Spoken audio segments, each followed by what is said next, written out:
Welcome to the Breeders Brew, the dog breeding podcast hosted by myself, Sara, the canine family planner, and me, Isobel, the canine nutrition coach.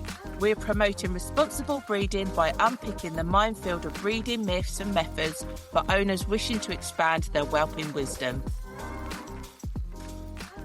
Well, hello. I'm back. Yay. Day 3. Isn't it just? And how many of you are exhausted? And how many of you are feeling wonderfully relaxed and kicking your feet up today? I think most people probably fall in the first of those categories. Do you not think? All need a rest. Fully fed, nourished, or overfed if in doubt.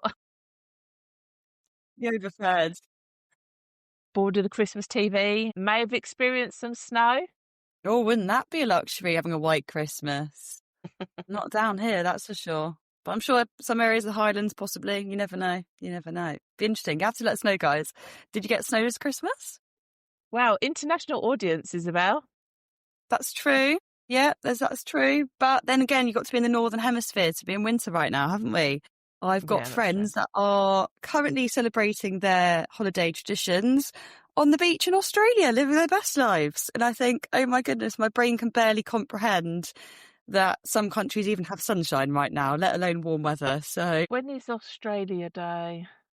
26th Never heard of January. Yeah, Australia Day. I couldn't remember. I didn't know if it was like tied into New Year or this, that, whatever. Marks the arrival of Britain's first fleet into Sydney Cove in 1788. Wow, I'm surprised they celebrate that. That's interesting. Put it politely. That's interesting. Though 1788, that's still, we were talking about dates before, isn't it? There was a lot going on in the 1700s, isn't there? Yeah, that was a busy 100 years. Oh my goodness, all the things. Yeah. I'd like to to be say fair, we've had a Isobel, busy 100 years now, but it does say a bit further on, symbolising the start of British colonialisation. It also is a controversial holiday, seen as many Indigenous Australians see it as Invasion Day. So yeah, we totally understand how that could be perceived that way. That's for sure. Yeah, it's fascinating how many controversial dates, celebrations, festivities there actually are around the world. It does surprise me. Well, I guess it gets lost over time, doesn't it? Which is how we started this whole podcast series, is that you may think it's one thing, and because you wasn't around when it first initially popped up to understand the true meaning of it. Oh yeah, like Christmas carols, right? Like it's such a normalised thing that we have Christmas carols. And what other time of the year do us Brits ever sit around and sing? We don't. I mean, we all have a concert, but it's a bit different, isn't it? The Christmas carol, we'll gather around a tree and singing. It's pretty different, obscure. Well, it depends if your local bar does karaoke, I suppose. Yeah, that's true. That's true. Or carpool karaoke. Yeah, fair. Okay, I'll give you that. That's true. But no, yeah. in regards to the Christmas sense, yeah, caroling is most certainly a thing, isn't it? But it hasn't always been the case, has it? That's what I was going to say. It's such an interesting fact that I didn't know. It was actually banned in Britain in might have been 1700s, 1600s, which is really interesting to think that was pre-writing for a lot of people, back then couldn't even write. So if Christmas carols were banned, it's fascinating to think they've still managed to pass down through the last 300-400 years, despite the fact that must have been a period of time that they weren't even written. They were whispered instead. Yeah, well, it must have been. Behind closed doors, the message was still shared, because otherwise we wouldn't have the carols that we have now. They've just literally survived because they've been passed down, kept, treasured, I suppose. Well, which is any kind of knowledge, isn't it, that's passed down over time. Like we've already said about some people still weaning their puppies on Weetabix because that's been passed down, that's ingrained in dog breeding, that might be a sensible way to wean your puppies. And to be fair, I think that was even featured on a popular UK TV reality show, Jeremy Clarkson's Farm. Of course. The Labrador litter. They weaned with Weetabix, because I saw the reel on social media and there was a lot of comments saying how that wasn't the appropriate thing to do. Should have booked a call with me, shouldn't I, Sarah? I'd have been able to help, damn it. Yeah. I'm sure they don't even know that a canine nutrition coach exists, Isabel. That's the more No, dude. concerning part as well. Yeah, it is. You're very true. Yeah, it's probably one of those things, though. I mean, it's no different to fertility specialists. I feel a lot of people have no idea they exist until they try and get a breeding, they try and have puppies, and it kind of doesn't really go right. They haven't got a scan, and then she never gives birth to puppies. And they kind of go, oh, why is like none of this worked? And then that's when they then backtrack and go, oh, I need some help, and then end up stumbling across fertility support. So it's fascinating how backwards the discovery process can actually be. It's a need to know basis. I think with any specialism, that becomes the case. That why would you assume? Hopefully, everyone's in quite a positive mindset of it's just going to work. So only when it doesn't work is when they realise they might need some help and assistance, and then they go, "Oh, look at all this amazing knowledge sat there available to us," which kind of brings us on to our third day and what we've achieved with the podcast, isn't it? Because that's a knowledge bank that's sat there waiting, accessible to anyone to discover when they need to discover it. Absolutely. I'd say quite happily that is one of my biggest accomplishments for this year, is the fact that we've just carried on showing up with it, Sarah, because life's been crazy busy for us this year. I just think actually if we had the year flash before our eyes, I'm sure we'd be really shocked if we had like a Spotify Wrapped on a work basis and life. Just if we just had a life wrapped actually at the end of this year, I reckon we'd be quite horrified and grateful and surprised at how busy and turbulent life's actually been. We've had a lot to deal with, yet we've still shown up with the podcast. We've still turned up. We've still made episodes. We've still been here doing the things, flying the flag, because it is so important to not gatekeep that information. And I think with society in general, everyone is so much more busy now. And as we know, the dog industry, dog breeding scene is forever changing.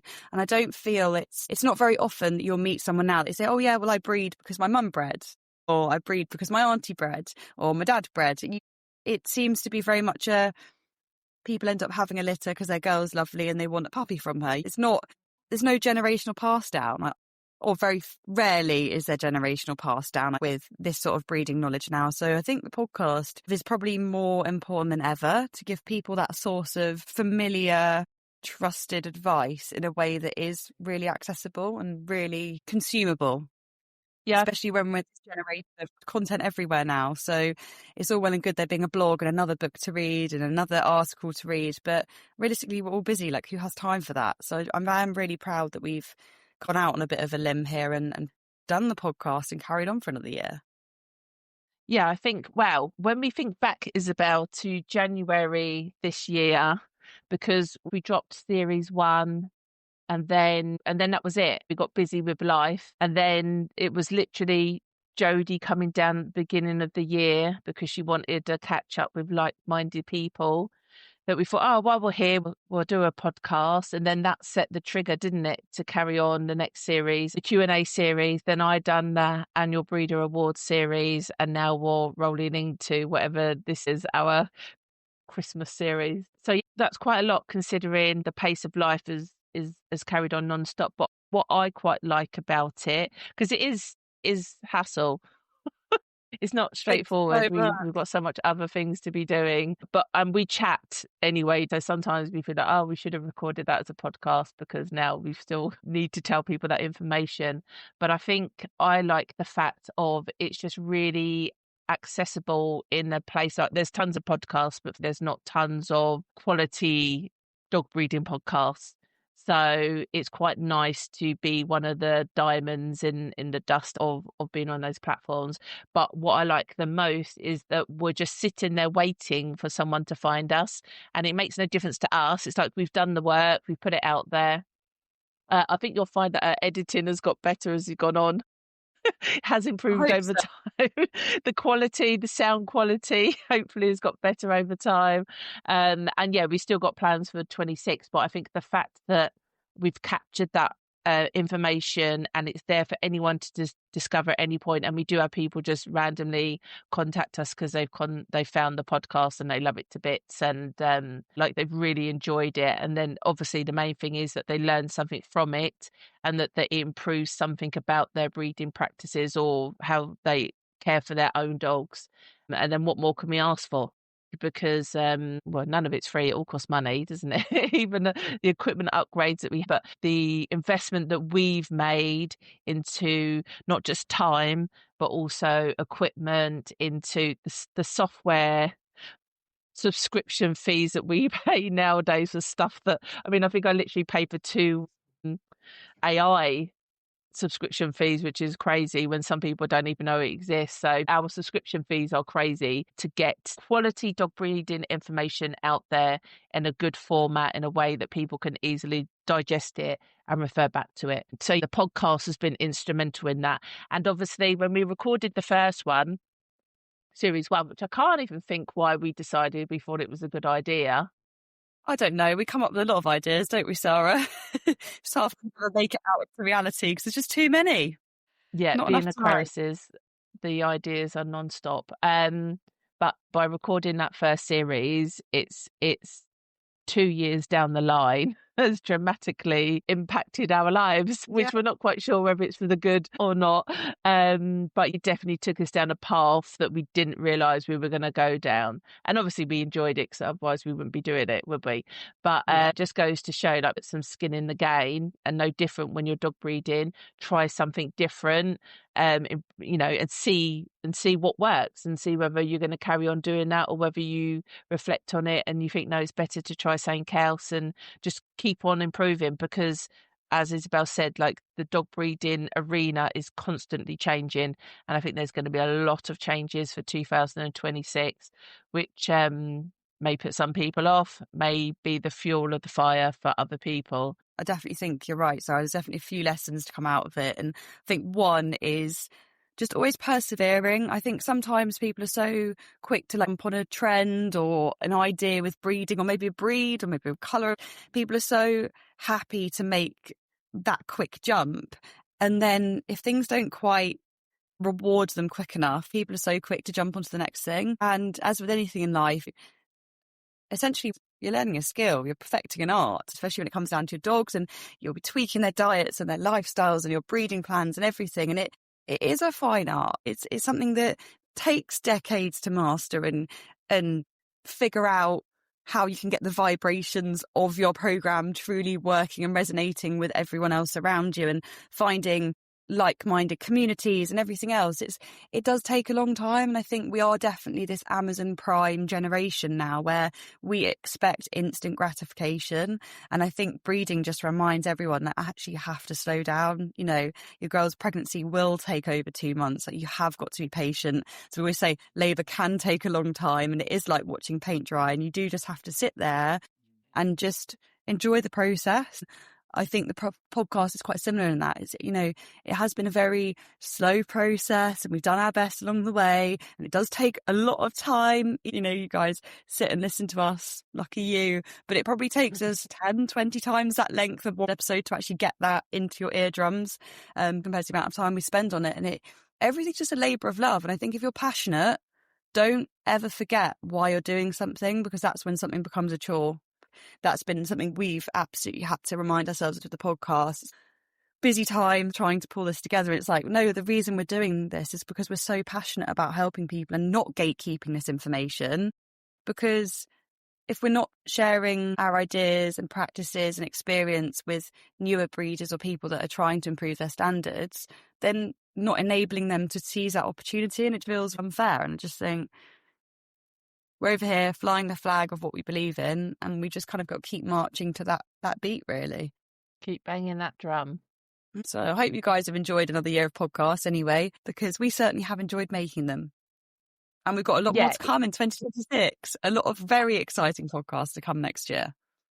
And also what I think with the podcast is that we have gone to our own rhythm. There's many podcasts out there that drop a podcast a week, and they're keeping on that train of just go, go, go, go, go. But we never felt that was going to be right for the Breeders Brew podcast.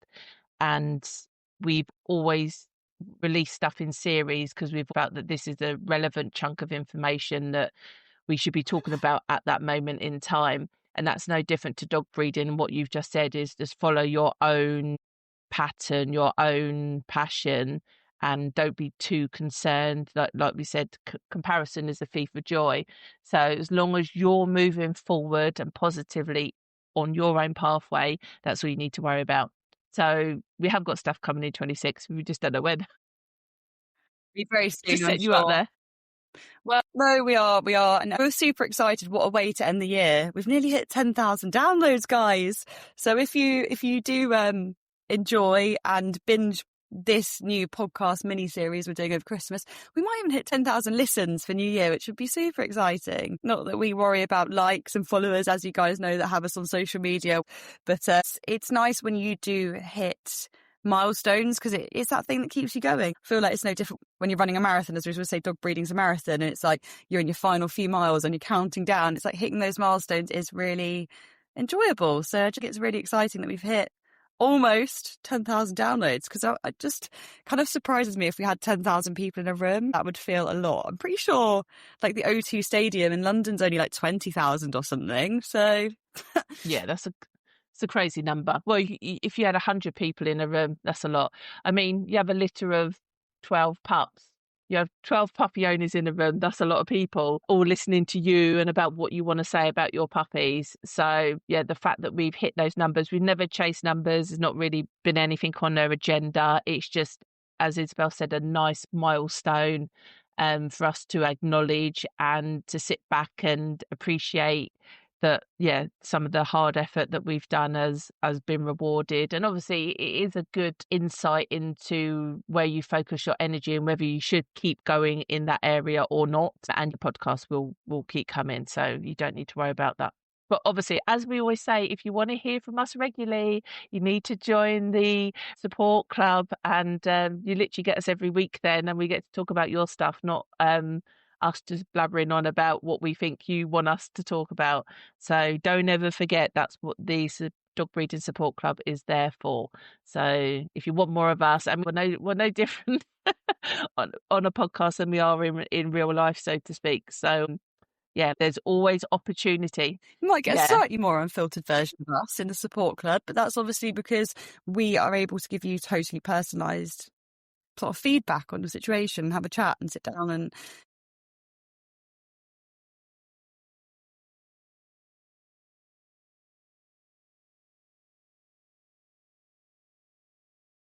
It will do. It will do. Right. We done for this one, Isabel? on that mini update, let's keep this brief, because I know you guys have probably got a very busy schedule of activities to go and crack on with and family to see and whatnot. So we'll get out your eardrums. Thanks for joining us. Hope you have a lovely rest of your day, and we will speak to you soon, no doubt. Yep. See you tomorrow. Bye.